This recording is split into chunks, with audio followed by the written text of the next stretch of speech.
Bonjour ou bonsoir, où est-ce que vous êtes en train de nous écouter et de nous voir à partir de YouTube et de notre chaîne Facebook. Et soyez tous les bienvenus encore à une activité du GEP. Les mercredis, le deuxième mercredi du mois, nos activités sont en français. Et aujourd'hui, on va parler d'Emmanuel et de Chico Xavier. Le mois passé, j'ai pu parler un peu de Emmanuel et de ses incarnations qui l'ont marqué un peu son évolution. Et aujourd'hui, on va parler surtout de Chico Xavier et du travail qu'il a fait avec son guide spirituel, Emmanuel.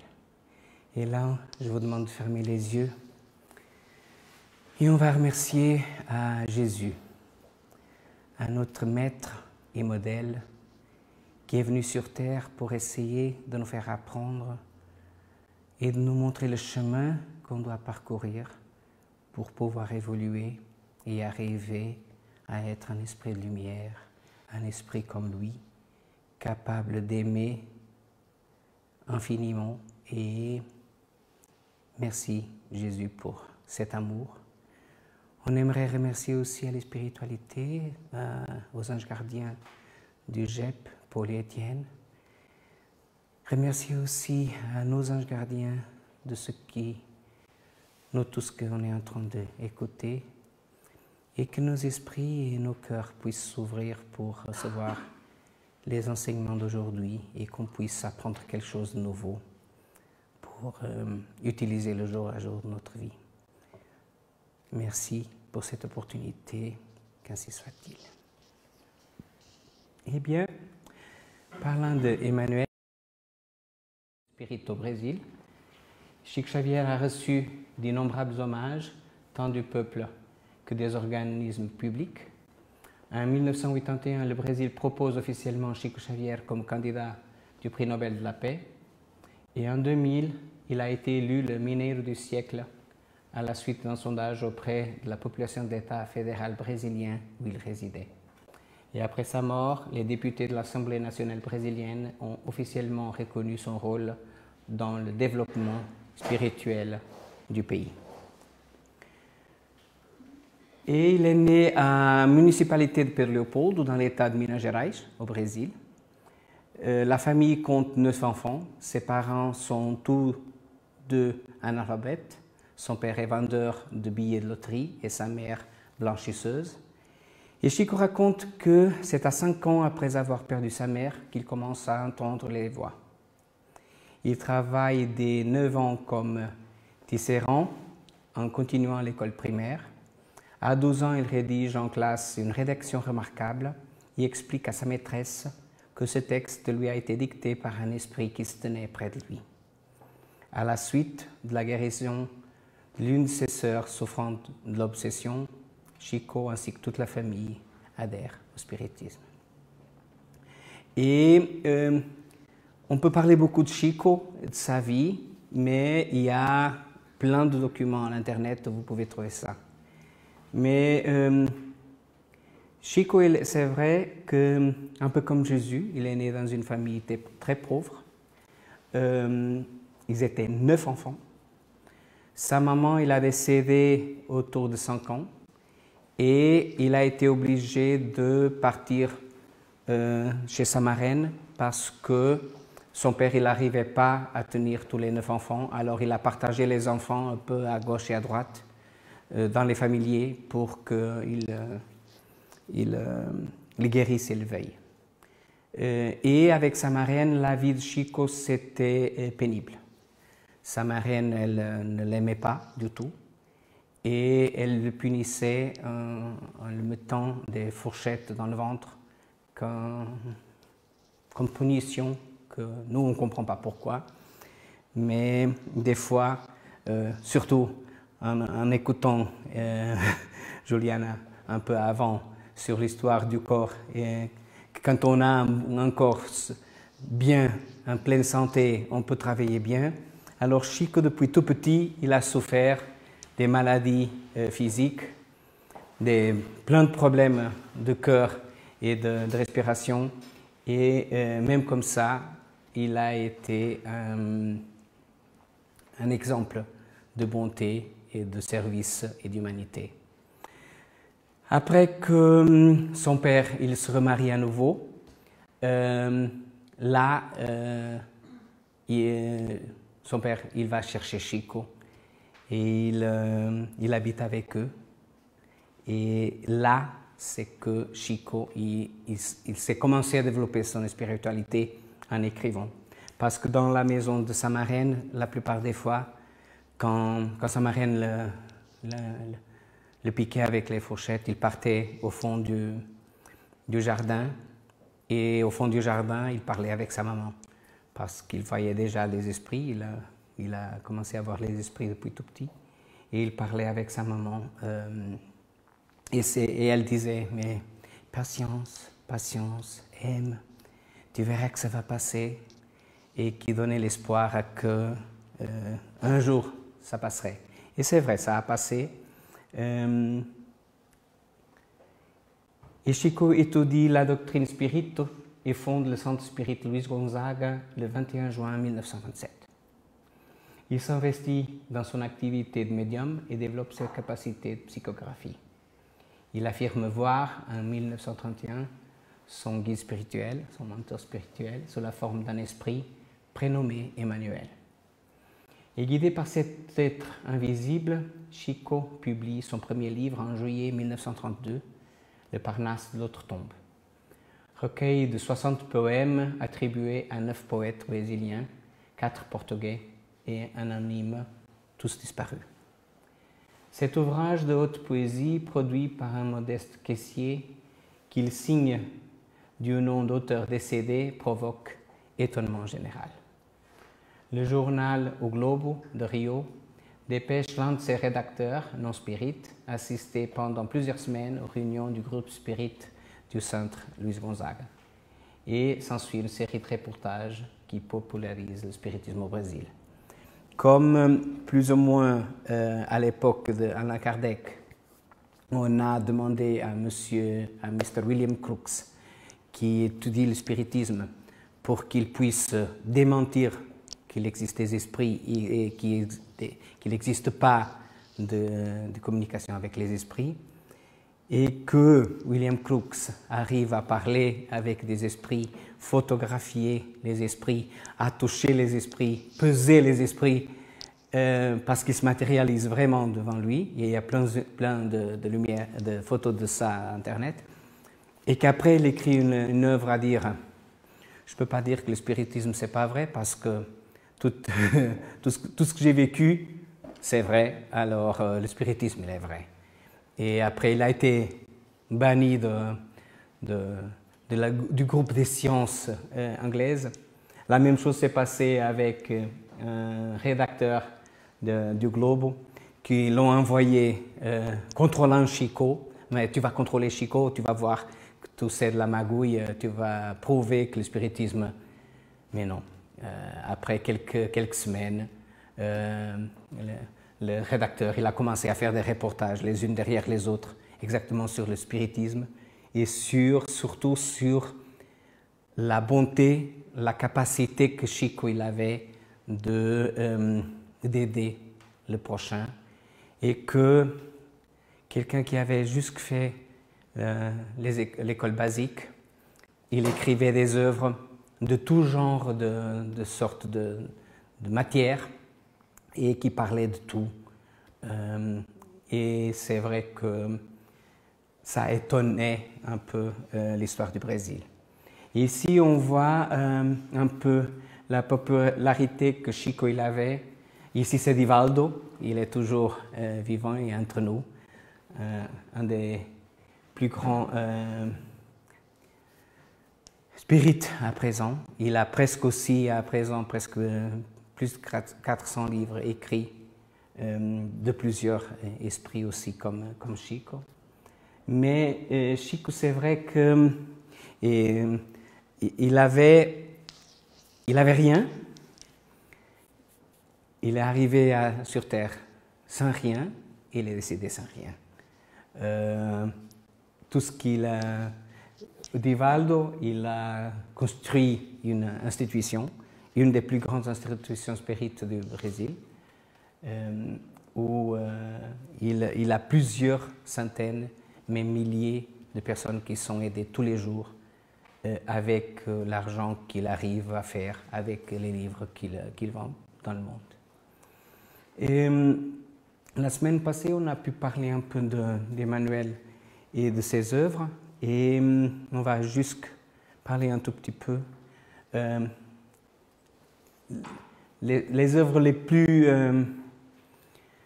touchantes pour nous sont il y a 2000 ans le premier, 50 ans plus tard, Paul et Étienne, Renoncement et Avec Christ. Et dans le livre il y a 2000 ans, on a parlé de ça le mois passé, il a connu Jésus, il a parlé avec Jésus. Et c'est ça qui a fait que lui, il dit que ça a été l'incarnation la plus importante qu'il a eue et qu'il a touché de plus. Et c'est pour ça qu'il apparaissait toujours à Chico comme un empereur romain.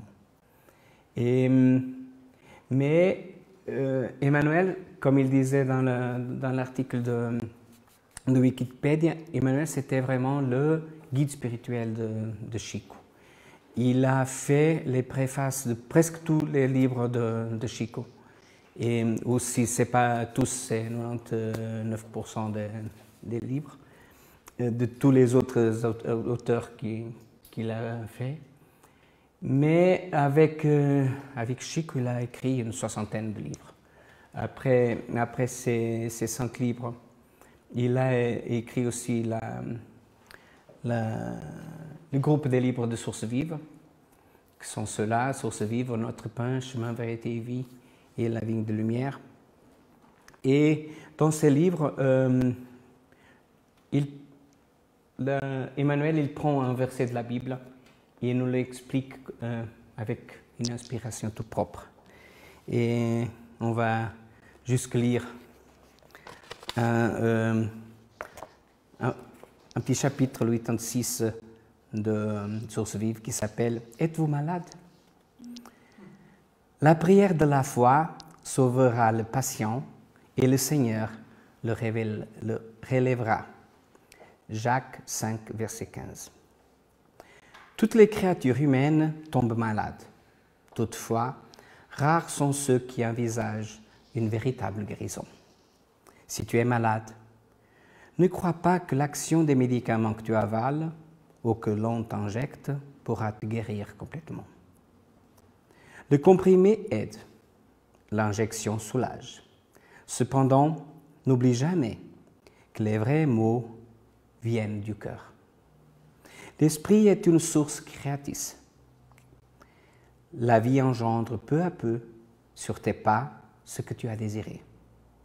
À quoi bon les médicaments extérieurs si tu restes triste, contrarié ou révolté? À d'autres occasions, tu fais appel aux médecins et aux bienfaiteurs spirituels, mais dès qu'apparaissent les premières améliorations, tu abandonnes les remèdes ou les conseils salutaires et retournes aux mêmes abus que t'ont conduit à la maladie. Comment retrouver la santé si tu perds de longues heures en colère ou découragement? Bien que rare, l'indignation justifiée et constructive pour l'intérêt général est toujours un bien si nous savons la mettre au service de l'élévation. Néanmoins, l'indignation quotidienne à propos de tout et de tous et nous-mêmes est une habitude pernicieuse de conséquences imprévisibles. La déception, à son tour, est un climat anesthésiant qui engourdit et détruit. Que dire de la malveillance ou de l'inutilité que te font gaspiller un temps précieux dans les longues et vaines conversations qui diluent tes forces? Quel génie miraculeux te donnera l'équilibre organique si tu ne sais pas te taire ni pardonner, si tu n'aides ni te comprends, si tu ne t'humilles pas devant les desseins supérieurs ni ne cherche l'harmonie avec les hommes? Aussi rapides que soient les secouristes de la terre et ceux du plan spirituel pour te venir en aide, tu dévores tes propres énergies, victime imprévoyante du suicide indirect. Si tu es malade, mon ami, avant ton médicament, apprends à prier et à comprendre, à contribuer et à préparer ton cœur au grand changement. Détache-toi des biens transitoires qui te sont prêtés par le pouvoir divin, conformément à la loi de l'usage, et souviens-toi que tôt ou tard, tu seras reconduit à la vie supérieure, où l'on se retrouve toujours face à face avec notre conscience. Fuis à la brutalité. Enrichis ton potentiel de sympathie personnelle par la pratique de l'amour fraternel. Cherche la profondeur de la sagesse à travers de l'étude et de la méditation. Ne suis pas ton chemin. Sers toujours. Travaille à l'expansion du bien. Préserve loyalement l'idéal supérieur qui illumine ton cœur et demeure convaincu que si tu cultives la prière de la foi ardente à chacun de tes pas, ici ou dans au-delà, le Seigneur te révélera. C'est des petits tests comme ça que les livres de la collection Sources Vives, elle est faite. Surtout dans presque toutes les activités spirites des Saintes Spirites, il y a quelqu'un qui demande « Tu me donnes un numéro jusqu'à 300 ?» et on va ouvrir et lire le chapitre qui est là. Et normalement presque à 100% des fois, les messages sont pile poil indiqués pour le jour où on a besoin de l'écouter. Et c'est ça qu'Emmanuel il est spécialiste. Entre guillemets, il sait utiliser le Chico, mais ils avaient programmé dans le monde spirituel déjà devenir comme esprit médium et guide spirituel pour travailler ensemble. Parce que, comme j'ai dit le mois passé, quand Emmanuel apparaît la première fois à Chico, et lui dit, bien, on va écrire quelques livres, on commence par 30. Et pour quelqu'un, moi je me dis à moi-même, si aujourd'hui mon guide spirituel arrive à côté de moi et me dit, on va écrire quelques livres, on commence par 30, ah, je tremble là. Et au moins j'ai quelques connaissances déjà. Chico, il avait l'école basique. Et surtout quand Emmanuel commence à écrire ses livres, il y a 2000 ans, ou comme par exemple Paul Étienne, que Chico il disait que Emmanuel, il a transporté dans des rêves au monde où se passait l'histoire de Paul Étienne. Et pour qu'il puisse vraiment mettre dans le livre les sentiments, le cœur, l'émotion du moment. Et ces 5 livres d'Emmanuel, je conseille à tous qui les achètent et qui décident de le lire. Soit on a un paquet de mouchoirs à côté de nous, soit on fait comme quelques-uns font, on le lit aux toilettes, parce qu'il y a le papier hygiénique, c'est plus facile à le nettoyer les yeux et le nez. Parce que c'est des livres à pleurer. C'est des livres qui nous touchent aux sentiments, c'est des livres qui nous font sentir certaines émotions que nous, on n'a jamais vécues. Et aujourd'hui, en faisant l'évangile à la maison, j'ai lu une prière qui est dans des livres de Divaldo et qui disait, si on recule un peu notre mémoire jusqu'à l'époque du Christ et à l'époque des Romains, où les chrétiens ils étaient jetés dans les arènes pour faire des fêtes, et que c'est grâce à eux qu'aujourd'hui on a le spiritisme et toutes les religions d'aujourd'hui. Il disait, heureusement que Dieu il a mis des êtres de lumière prêts à se donner ses corps, à être partagés par des bêtes pour être tués, pour faire spectacle. Mais qui a fait que les autres se demandent « mais comment une foi est capable de faire quelqu'un se faire tuer ?» Et Chico était tellement humble. Il gardait jamais rien pour lui. Ses poches, ils étaient toujours avec quelque chose pour donner à quelqu'un. Et il y a une histoire. Un jour, il descendait tous les jours à côté d'un pont où il y avait un abacateiro. Je ne sais pas comment on dit en français, c'est l'arbre de l'avocat. Qu'au Brésil, ce sont des arbres énormes. Et tout le monde se tenait en dessous de l'arbre pour attendre quelque chose. Que Chico, il parlait de Jésus, du spiritisme, de Dieu. Et après, il y avait toujours quelque chose à donner. Et ce jour-là, il n'avait rien à amener. Et il a dit à ses compagnons, mais qu'est-ce qu'on va faire aujourd'hui? On va les donner de l'eau, parce qu'on n'a plus rien à les donner, on va les donner de l'eau. Et au moment qu'il parlait, ils entendent un klaxon d'un camion sur le pont. Et on se disait, mais c'est qui est là en train de faire bam, bam, bam, bam, bam. Et c'était quelqu'un que Chico avait aidé sa maman quelque temps en avant et qui vient avec un camion plein de nourriture pour offrir aux gens qui étaient là en train d'attendre quelque chose que Chico pouvait donner. Et Emmanuel, il a écrit plusieurs livres. Je parle aussi de 4 qui me touchent plus. C'est La religion des esprits, Le Consolateur, Vers la lumière et Justice divine. J'ai 2 ici que je vais lire jusqu'un peu de chaque. Ce sont toujours des livres de petites pages qui nous servent à penser. Alors on va lire Religion des esprits, Servir Dieu.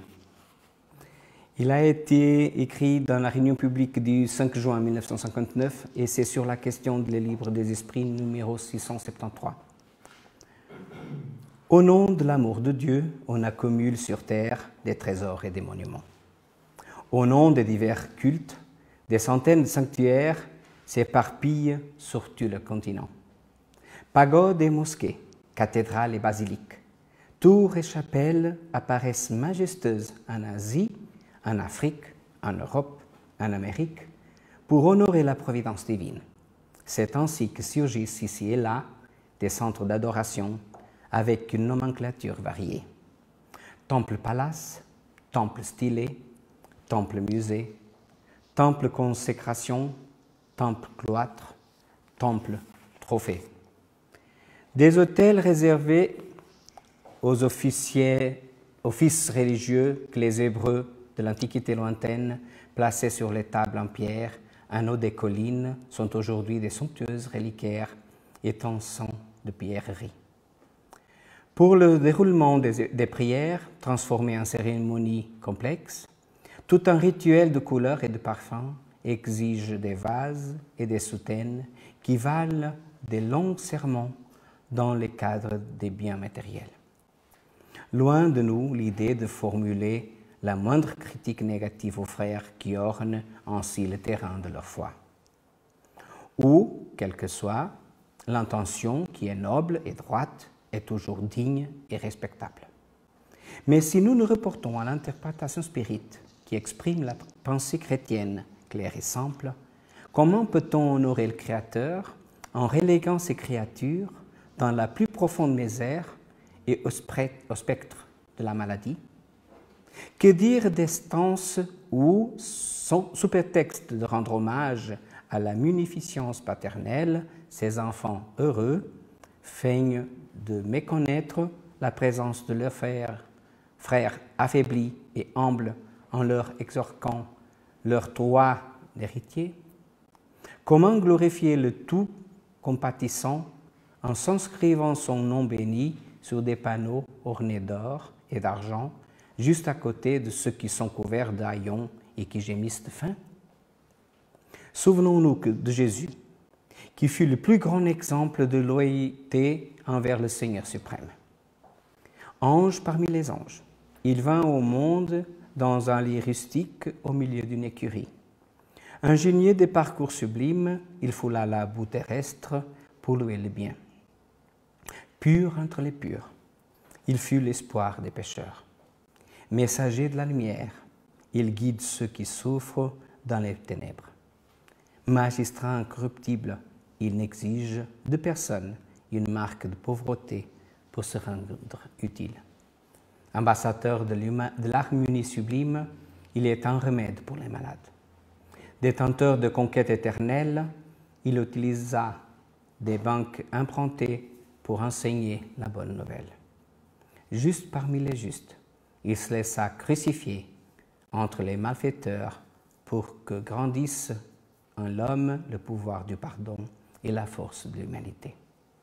Cultive donc ta foi, conformément aux inspirations de ton cœur, mais n'oublie pas, au fond de la conscience, aider sans intérêt, instruire sans affection, sont les seules manières, les plus justes et les plus élevées de servir notre Père. C'est un esprit illuminé qui, selon quelques-uns, se disent qu'il a déjà incarné sur Terre. Moi, je ne sais pas. Mais même comme ça, même s'il est déjà incarné, c'est sûr que dans la nuit, il sort de son corps, il vient nous aider quand même. Comme Chico Xavier, la même chose. Et pour terminer, on va lire jusqu'un tout petit peu de justice divine. Et le chapitre s'appelle « Prie et sers » de la réunion publique du 16 juin 1961. Tu t'affirmes que le progrès, en tant que démonstration de bonheur et de perfectionnement, est le port auquel tu te destines dans la mer de l'expérience terrestre. Mais si tu cultives la sincérité et la décision, il te faut embrasser le travail et la prière comme étant l'embarcation et la boussole de ton chemin. Des rochers d'incompréhension se cachent sournoisement sur le crête des vagues, menaçant ton périple. Pourtant, prie et sers. La prière illumine, le travail libère. Les monstres du précipice surgissent à la superficie, ils te perturbent et cherchent à te faire chavirer. Pourtant, prie et sers. La prière guide, le travail défend. Des tempêtes d'affliction émergent d'un seul coup, s'abattant sur toi. Néanmoins, prie et sers. La prière réanime, le travail rétablit. Des chers compagnons qui soulageaient les acerbités de ta marche débarquent sur les îles du repos, trompeur, laissant entre tes mains des multiples tâches. Malgré tout, prie et sers. La prière console, le travail soutient. Face à tous les problèmes et en toutes circonstances qui te semblent dépasser le cadre de tes forces, prie et sers. La prière est le silence qui t'inspire. Le travail est l'activité qui perfectionne. Le voyageur le plus important de la terre est aussi passé par l'océan des sueurs, de les larmes en priant et en servant. Son pèlerinage parmi les hommes fut si scabreux qu'il n'est resté aucun ami pour partager spontanément ses joies de l'arrivée sur le canot sous forme de croix. Il alluma si haut la flamme de la prière qu'il put comprendre et excuser ses propres bourreaux. Il se consacra à sa tâche avec tant de dévouement qu'il réussit à vaincre les abîmes de la mort et retrouva les bras de ses amis vacillants pour le repérer heureux et victorieux. Soyez sans crainte, je suis ici. Et c'est ça, Jésus, il est là. Et on parlera encore d'Emmanuel un de ces jours, parce qu'on apprend toujours avec lui. Et je vous demande de fermer les yeux, de remercier à la spiritualité divine qui nous entoure, à cet amour du Christ qui est là en train de prendre chacun de nous dans ses bras, qui nous attend toujours quand on donne le premier pas vers lui. Et on est là, Jésus. On te remercie infiniment l'opportunité de pouvoir être ici, de pouvoir écouter un peu sur ces exemples de vie, sur ces exemples de mots, de ce qu'ils disaient et de ce qu'ils faisaient. Et humblement, on est là en train de donner notre petit amour pour que tu puisses l'utiliser avec le tien et qu'on puisse entourer toutes les créatures de cette planète, tous les esprits de ce monde, qu'ils soient incarnés ou désincarnés, qu'on puisse donner tout notre amour et toute notre joie à ceux qui souffrent, à ceux qui sont dans les hôpitaux, à ceux qui viennent d'avoir un être cher qui est parti dans le monde spirituel, à ceux qui se suicident, à ceux qui sont seuls dans les prisons, tous qui souffrent. Et si notre amour peut les donner l'espoir, le courage d'avancer et la foi, profite, Jésus.